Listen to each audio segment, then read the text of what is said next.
Hey, today we're gonna do a little bit of algebra. Very simple. So let me show you what they give us here.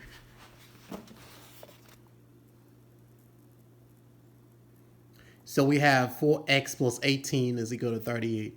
What is the value of x? So I know I had the blue marker somewhere. There you go.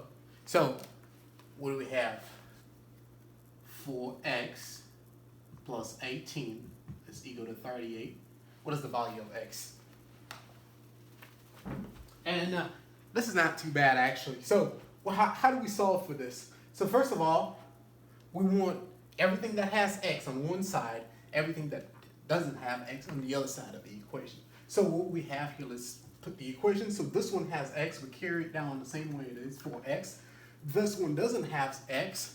We're gonna and this one doesn't have x with 38. We'll put it here on the other side. So this one doesn't have x. We want to move it from this side of the equation through that side of the equation. So remember, every time we change, it's kind of like changing nationality. You went from Canadian to American. So if it was plus here you're gonna be minus 18. So you went from one to another one, from plus to minus.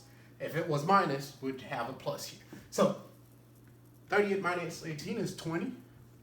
4x is equal to 20. So how do we solve for this? Divide each side by 4. 4x divided by 4. 20 divided by 4. 4x divided by 4 is x. 20 divided by 4 is 5. So yeah, this is it. Let's see. Answer choice C. I don't even know if I need to show the answer choice every time. Answer choice C. Now, if you enjoyed this video, please share it on your page.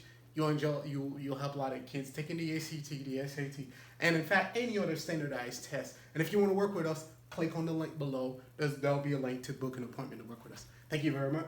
Again, this is Romel with the Jack Stewart. Thanks. Bye-bye.